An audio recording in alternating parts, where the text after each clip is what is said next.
한국신약학회와 CBS 잘잘법이 함께하는 요한계시록 연속 강의, 오늘은 마지막 시간입니다.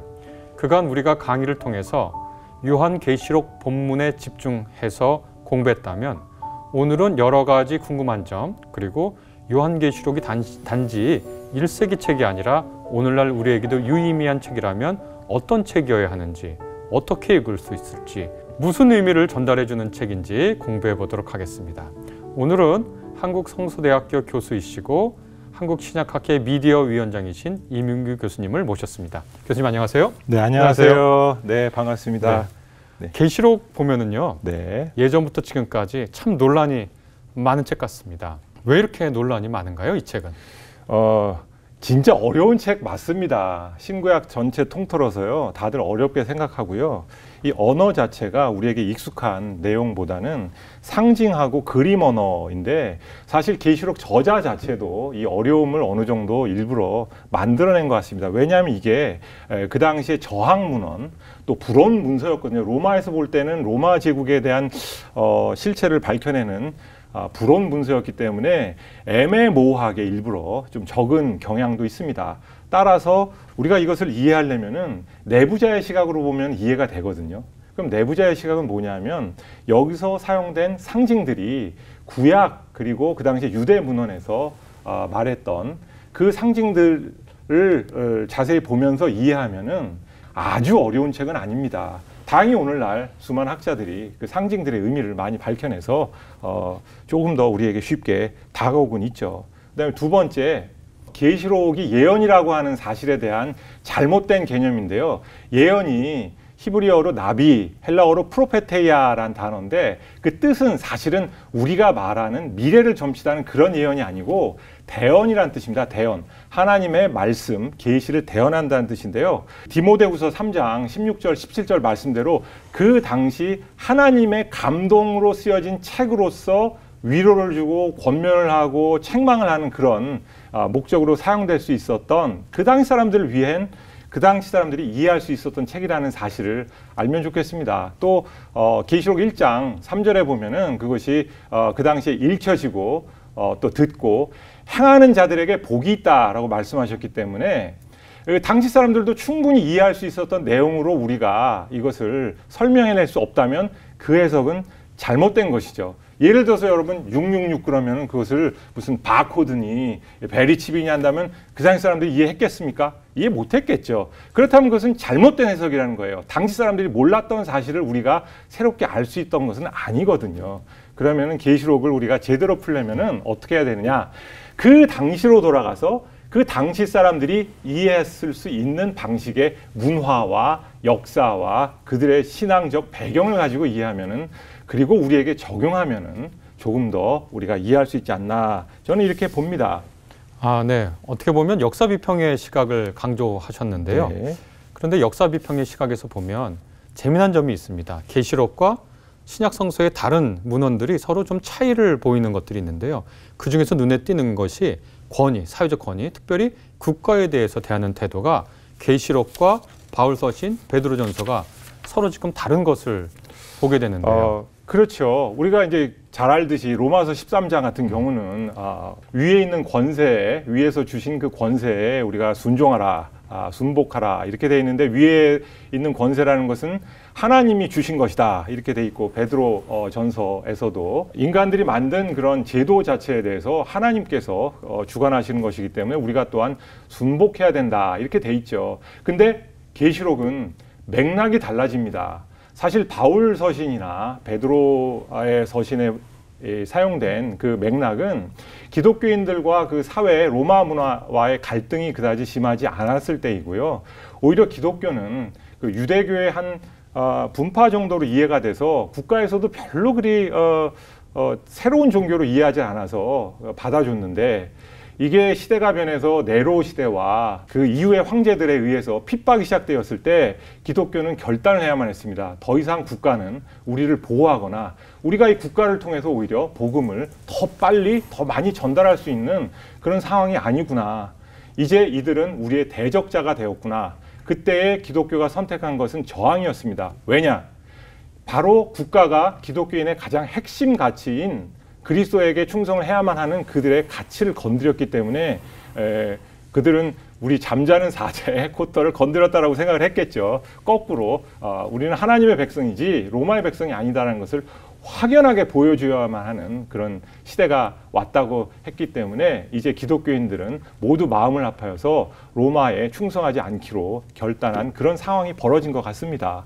그래서 맥락이 중요하다 이렇게 말씀을 드리고 싶습니다. 그래서 그런지는 모르겠습니다만 계시록을 읽을 때 정말 그 이미지들이 가득 찬 문서라고 우리가 이해할 수 있고 특별히 그 중에서도 부정적인 거, 네, 무서운 그렇죠. 거, 그러니까 네네. 시각적으로 끔찍하고 네. 귀에 들리는 청각적 이미지가 굉장히 날카롭고 아주 역겨운 냄새가 나고 촉각적으로 무시무시한 그런 이미지들이 또 가득 차 있는 걸 볼 수가 있는데요. 네네. 왜 이렇게 소름 끼치는 이미지들을 통해서 책을 만들었을까요? 1차적으로 계시록은 유대 전쟁을 겪은 세대가 읽었던 책이라고 합니다. 유대 전쟁은 67년에서 70년 사이에 로마에 의해서 잔인하게 예루살렘이 멸망당한 그 사건을 기록을 하는 부분을 우리가 알아야 되는데요. 전쟁을 겪은 세대가 겪었을 그 이미지들은 어떻겠습니까? 무시무시하죠. 사람들이 막 죽어나가고 그 다음에 두 번째로 이제 폼페이의 최후 여러분 영화에도 있습니다. 폼페이의 그 화산 폭발이 있었던 시기인데요. 그때 계시록이 그 이후에 쓰여졌습니다.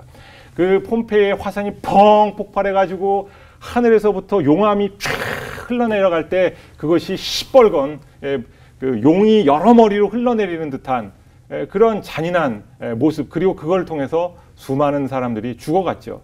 바다까지도 그 재해에 의해서 다 뜨거워지고 그 바다 생물까지도 죽어가는 그 모습을 봤을 때 그러한 심판이 당시에 기독교인들을 핍박하고 핍박할 그 적대자들을 향한다는 것은 어찌 보면은 적대자들이 보거나 우리가 그걸 내용을 잘 모르는 우리가 볼 때는 굉장히 소름 끼치는 일이지만 그 순교까지 당한 그들의 입장에서 보면은 이것은 희열의 아름다운 소식이죠. 일제시대에 우리가 겪었던 일들 중에 분명히 히로시마와 나가사키에 그 핵폭탄이 떨어져서 그 핵우산이 쫙 벌어졌을 때 모르는 사람이 볼 때는 그것이 얼마나 잔인한 사건입니까마는 그 핍박을 당하던 우리 독립군과 우리 민족이 볼 때는 이것은 희열의 아름다운 모습이죠.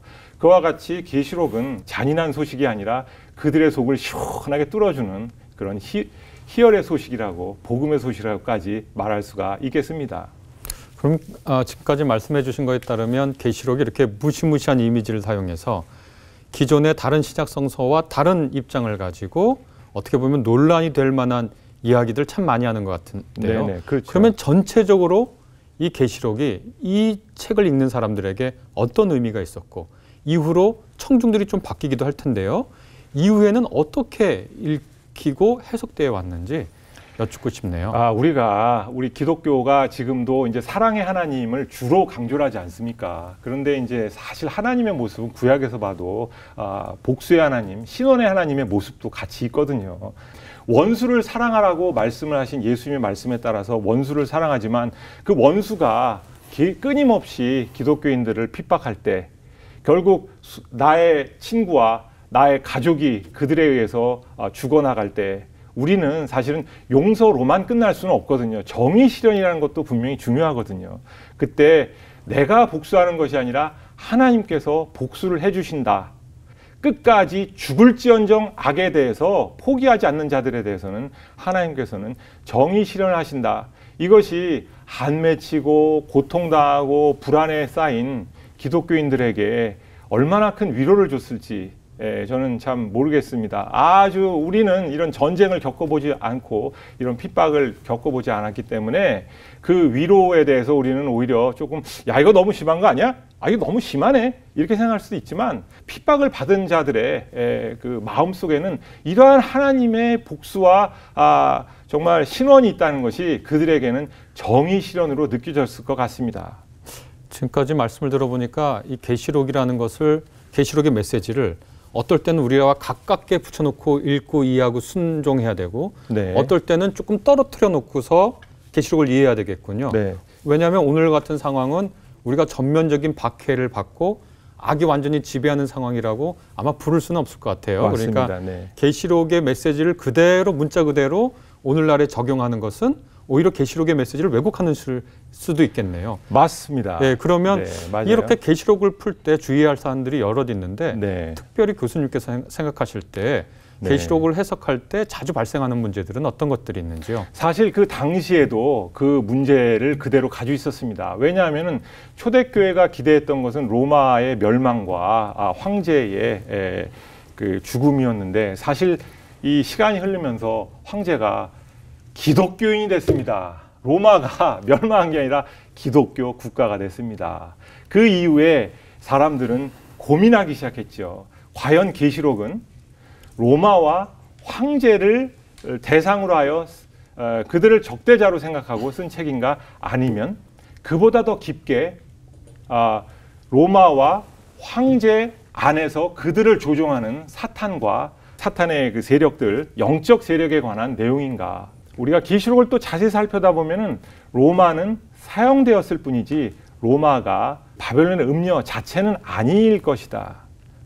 사실 바벨론의 음녀라는 말도 그 로마에 대한 이미지이면서도 오늘날도 충분히 다 이렇게 적용이 될 수 있는 말이죠. 오늘날도 바벨론의 음녀가 될 수 있는 여러 가지 세력들이 있지 않겠습니까? 우리가 주의해야 될 때 첫째, 역사를 보면은 계시록은 늘 자기들이 정당하고 우리들의 적대자들은 모두 바벨론의 음녀다라고 생각하면서 풀어낸 경향이 있습니다. 초대교회에서도요, 초기 교회인데 아타나지우스라고 하는 교부는 자기의 가르침을 반대하는 다른 교부들이 바벨론의 음녀다라고 생각을 했습니다. 또 우리 종교개혁의 중요한 인물인 루터는 저 카톨릭이 바로 저 교황이 바로 바벨론의 음녀와 짐승일 것이다 라고 생각을 했죠. 또 카톨릭은 반대로 저 루터가 바벨론의 음녀고 666일 것이다. 왜냐하면 그 이름 마틴 루터를 라틴어로 쓰면은 마틴 루터라가 되는데 그것을 라틴어로 숫자로 만들어 가지고 계산해 보니까 666이 나오더랍니다. 그래서 우리는 적대자들에게 이렇게 마구잡이로 사용하는 것을 좀 조심해야 되겠다. 사실 고대 유럽에서는 그 터키 오스만 제국을 바벨론 음녀라고, 그러니까 자기하고 적이 되면 다 바벨론 음녀가 되는 겁니다. 2차 세계대전 때 미국은 처음에는 일본, 천황제도, 신사참배, 바로 저가 바벨론의 음녀 아니겠느냐. 붉은 태양. 그 다음에 일본이 망하고 나자 이거 아니네, 이거 아니네. 그러니까 이제 중국이 등장하죠. 공산주의, 특히 붉은 용으로 상징되는, 중국 사람들 용 좋아하잖아. 붉은 용. 저가 바로 바벨론의 음녀 밑에 있는 666일 것이다.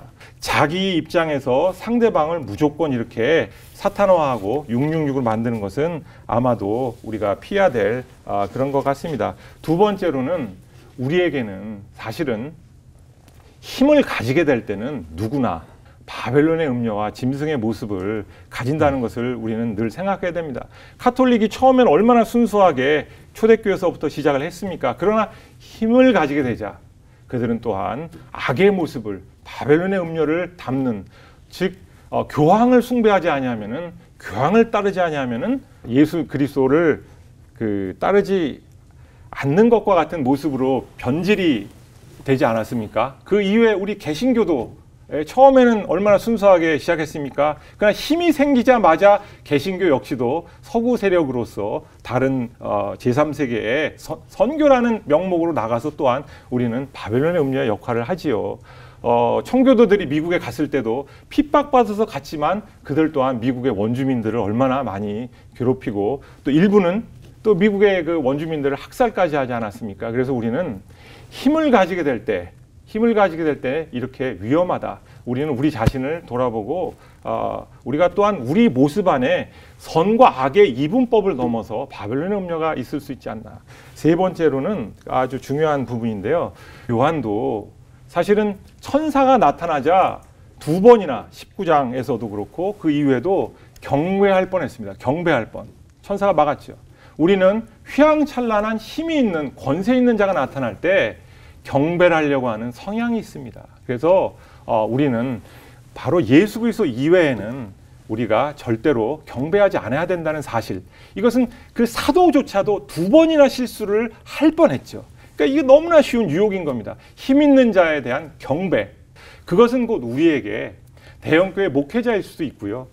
또 우리가 장로교 안에서는 또 칼빈 이런 사상일 수도 있겠습니까? 그래서 그런 것들을 막아야 되고요. 또 제가 볼 때 또 우리가 가장 소중히 여겨야 될 것이 뭐냐면은 계시록은 하나님이 악을 사용해서 하나님의 선을 이루신다는 겁니다. 이게 굉장히 논란거리가 될 수 있고 극악스러운 얘기인데요. 인간론적인 차원에서 보면 절대 우리가 수용해서는 안 되는 겁니다. 저도 만약에 누가 하나님이 악을 사용해서 하나님의 뜻을 이룬다 그러면요, 화가 날 겁니다. 화가 날 거예요. 인간론적인 차원에서 받아들일 수 없는 내용이지만 영적으로 궁극적인 마지막 하나님의 단계에서 보면은 결국은 하나님은 이 드라마를 쓰실 때 악도 사용하신다는 거예요. 악이 드라마에서 오히려 주인공을 빛내는 역할 같이 우리는 언젠가, 지금은 이해할 수 없지만 하나님이 이렇게 악한 심판과 악한 세력들을 사용해서도 어린 양을 높이시고 하나님의 목적을 이루신다. 그래서 저는 지금 이렇게 이 세상을 보면서 괴롭지만 힘들지만 또 한편으로는 안심이 됩니다. 왜냐하면 이 모든 것이 하나님의 그 섭리 가운데 하나님의 뜻을 이루는 도구가 되고 있기 때문이죠. 그래서 우리는 늘 약자의 편에 서서 갑질하는 자들을 대항할 줄 알고, 우리가 또 힘이 생겼을 때도 다시 돌아보며 약자의 위치에도 쓸 줄 알고 늘 좁은 길, 충성된 길, 죽음의 길을 가는 것이 하나님의 제자의 삶이다. 이런 것들을 제가 계시록을 읽으면서 늘 느낍니다. 네. 감사합니다. 오늘 말씀을 통해서 21세기에 사는 오늘 우리가 이 계시록의 말씀을 어떻게 이해하고 받아들여야 하는지, 우리가 이 비판의 칼끝을 외부에 있는 누구에게 돌리는 것이 아니라 바로 우리를 향한 말씀으로 재해석해서 읽어낼 수 있는 힘이 있어야 한다는 것을 이민규 교수님께서 말씀해 주셨습니다. 교수님 감사합니다. 감사합니다. 네. 시청해 주신 여러분 감사합니다. 네, 감사합니다.